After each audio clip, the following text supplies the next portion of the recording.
Sometimes I wish that I could just quit, but then the other times there's nobody better than this. Even though you never listen and you're always right, and I guess I would've never fit your type, except for that first night, the two kids under that moonlight. We ate McDonald's at midnight, became the best of friends. I remember our first time in Barcelona. That morning I was so hungover, I never thought that our roads led to this. So give me a kiss. Sometimes you say that I'm just too much, but then the other times feels like I give you the world and I won't give up. Oh, I never listen and I take too long, and I guess I would've never fit your song, except for that first night, the two kids under that moonlight. We ate McDonald's at midnight, became the best of friends. I remember our first time in Barcelona. That morning I was so hungover, I never thought that our roads led to this. So give me a kiss, give me a kiss, give me a kiss, give me a kiss. Except for that first night with two kids under that moonlight. We ate McDonald's at midnight, became the best of friends. I remember our first time in Barcelona. That morning I was so hungover, I never thought that our roads led to this. So give me a kiss, give me a kiss, give me a kiss, give me a kiss.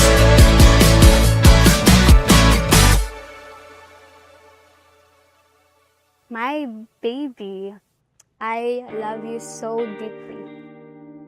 From the very beginning, I've been truly grateful for you. Last year, on this same day, before going home, we had the chance to go to London Temple, diba, as a departing missionary. While I was inside, I felt inspired that one day I would be married to someone who would truly love me. Pina-feel mo sa akin na mahal na mahal mo talaga ako. Oh, giliw, binabaliw ako. And I know it was a promise from Him, from Heavenly Father. And today, exactly today, that promise is being fulfilled as I am still to you for time and eternity. Comparing our first date to now, grabe. We've come so far. I'm proud of us, and I'm proud of you.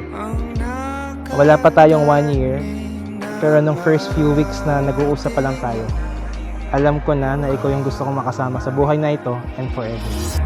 Ipaparamdam dahan-dahan ang pakiramdam ng pagmamahal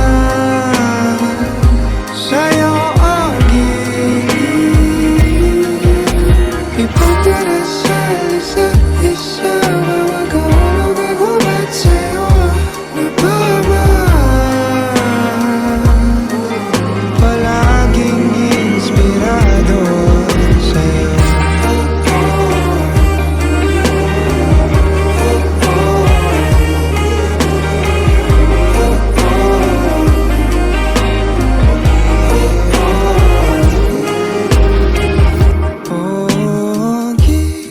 Whether nasa labas tayo or chilling lang sa bahay, I'll be your safe haven here on earth. I also vow, Shane, to be a worthy, faithful, and loving, fun husband and father. I promise to choose our family first above everything else. Kaya simula pa lang, na-inlove na ako sa'yo eh. Nung sinabi mo na, nung tinanong ko ano ba yung gusto mo sa buhay, sinabi mo na gusto ko lang sa buhay magkaroon ng masayang family. Ang nakatanging na pagtingin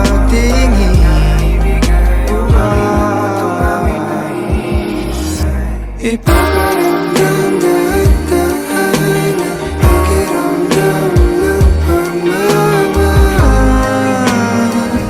sa'yo ang giling ipagdarasal isa't isa magkakagubat sa'yo nagmamahal palaging inspirado sa'yo. I vow to make you happy every day. Sabi ko nga sa'yo, makita lang kitang masaya. Masaya na ako. Seeing you smile, laugh, and enjoy life fills me with so much joy. I will love you for all time and all eternity. Mahal na mahal kita siya. I vow to keep standing by you, to keep nurturing us, and to keep building this life with you with the same love and willingness that brought us here. I love you, asawa ko. Yay! Asawa na! I Thank you. love